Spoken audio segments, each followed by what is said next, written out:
and welcome back to my channel. My name is SewRena, and in today's video we're going to be doing a vintage fabric haul. Today's video is unlike any other haul I've ever done because I don't usually buy vintage fabric, and I certainly don't buy enough to do a whole video on it. But today is very special, so I'm so excited to share. If you're interested in seeing what I got, go ahead and like and subscribe, and let's get into the video. We have quite a lot of fabric to go through because if you're familiar with Stephanie Canada, backroomfinds.com, she purchased this huge dressmaker store and I lost it and bought quite a bit of stuff, so we have a lot to get into. So we know that I enjoy making suits. My very last full-length video was a suit making video, and as much as I love making suits, for me, it's kind of hard to come by good suiting material, especially good affordable suiting material. So most of the material that I got here were intended to make suits either for me, my husband, or my kids. And in some cases, I bought an entire bolt, so it's a family affair. So this very first one struck my eye. It was in her very, I think, second to last video. I'm not sure, but I saw this, I think on her website first, and then I saw her do a video of it. And at that point, I was for sure that I wanted to buy it. Hope you didn't put your sunglasses too far away because the next fabric is also extremely bright. Just make your eyes bleed just a little, but like in the best vintage way, not like in a bad way. And so this is houndstooth. I'm huge into houndstooth right now. I don't know why, but I love it. This project behind me is houndstooth. I started working on an outfit for my daughter, which is like a dress with a matching coat in houndstooth. And yeah, so I got a lot of that. So this is for my daughter. I love the colors.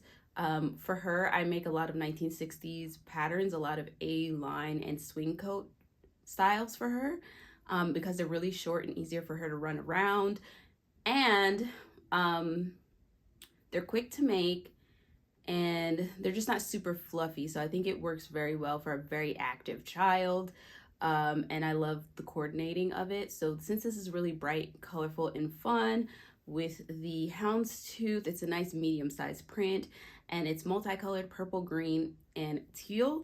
I think it's perfect for her, so I intend on making a matching dress and coat for her. And so I got 3 yards of this. It's so beautiful. It might just make your eyes bleed just a little. She had found another bolt after this arrived to my house, and I was this close to buying some for myself because I was like, oh, we could do mother-daughter and it'd be adorable, but then I held off and then someone bought it instantly. This is one of the first things that I saw when she was at the store picking up her purchase. She said, hey, do you need any suiting? Do you need any wool? And actually, I was in the middle of working on my Sears inspired outfits, and one of my Sears outfits had like this multicolored, I'll pop in a photo, had this multicolored outfit. And as soon as I saw this in her picture, because she just sent me a picture of a ton of bolts, you've seen it. And this is what stuck out to me, and I was like, hey, can you let me know what that's made out of? I want it. I think this is all acrylic, but because I intend on wearing this in the colder months, I'm cool with that. Also, if I haven't said it 2 billion times, I have a sensitivity to wool, so I have no business wearing 100% wool to begin with.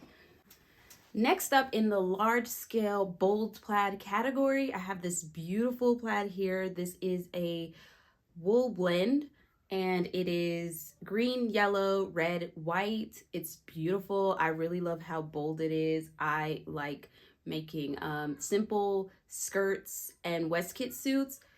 I don't know what I'm gonna make with this just yet, but I got 4 yards just in case because I feel like that's more than enough. At I think 56 inches wide, that's more than enough for me to make a simple pants and waistcoat suit or a skirt suit. So yes, I love it. And I can't wait to get working with it. Next up, we have this blend of cotton, rayon, and I forget what else.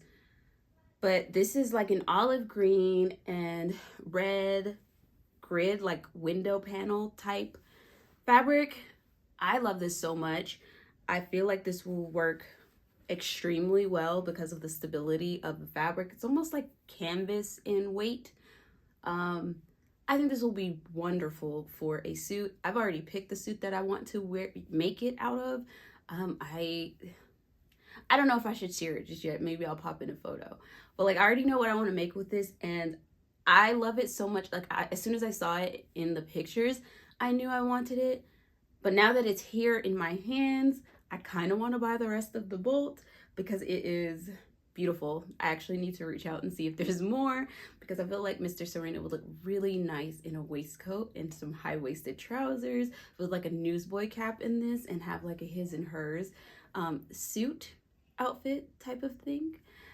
So yeah, I'm really excited about this. I mean, I'm excited about all of it. So I definitely know that moving into the winter, I will still be making suits, because one thing I really like about making suits kind of throughout the year is to have them ready when fall comes and all of the leaves change, and you can get the best videos and the best footage.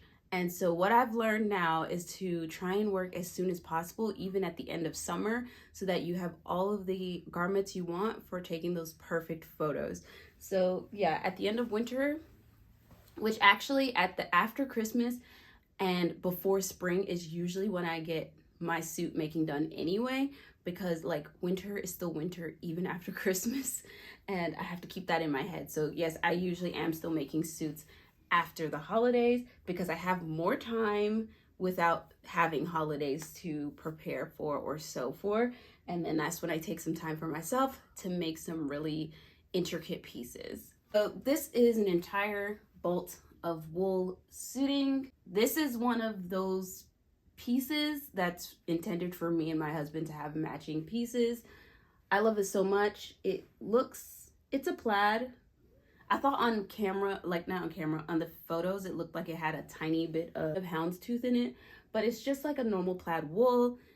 I love this. I love the weight of this. I love the colors. It's so beautiful.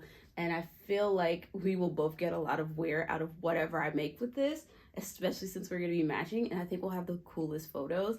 It'll look very designer. And I love that. And last, but certainly not least, I am so excited about this because I wanted to buy a fabric like this last year from Mood, and I think it was like $25 or $50 a yard. And it was a designer fabric, and I didn't end up buying it because the designer themselves had controversy and became problematic, and I was like, you know, I'm not going to purchase said fabric. But this looks almost identical to it, except for it is true vintage. So when I saw this, I bought the bolt. I'm not sure, I don't remember, but like, yeah, I bought it, and it's this houndstooth. It has the orange, the burgundy, the brown. Beautiful. Literally beautiful. I love it so much. The scale's a tad bit bigger than I intended it to be or thought it would be. That houndstooth scale to me is a tad bit too small. And so I really like this scale, especially because of the colors, because it's not in the traditional black and white. And I want it to look obvious that it's houndstooth in photos. So yeah, I really adore this. I had a cotton flannel that's very similar. I used it to make a suit, but ultimately I wasn't the happiest with the weight of the fabric. And so this is the perfect color and weight of fabric. And I also like that almost all of these are already backed.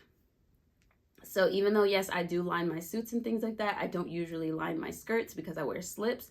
And so this will be nice to rest over my slip as well. So that is it. So that concludes this Backroom Finds fabric haul, true vintage fabric haul. Thank you guys so much for watching and clicking on this video. It was really cool to be able to share my finds, support my friend's business. It means the world to me. And I'm so glad that I was able to grab these pieces.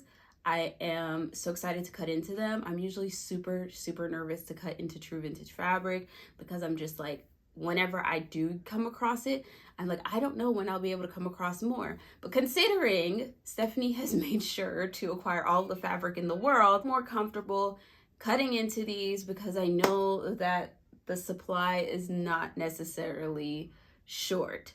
So thank you so much. Go ahead and like this video if you haven't already. Subscribe to my channel. Leave me a little comment below. Which cut of fabric is your favorite? Special thanks to my bobbins over on Patreon. If you would like to support this channel any further, you can leave me a virtual tip over on Ko-fi or become a bobbin over on Patreon for exclusives and little extras from me, as well as sneak peeks for upcoming projects and what I'm working on in real time. If you're interested in getting some vintage patterns, vintage fabrics, any of that, check out Stephanie Canada's website, backroomfinds.com, and also check out her channel because she does a really good job of previewing some of the things that make it onto her website. If you're not a follower over on her Instagram, I highly recommend that.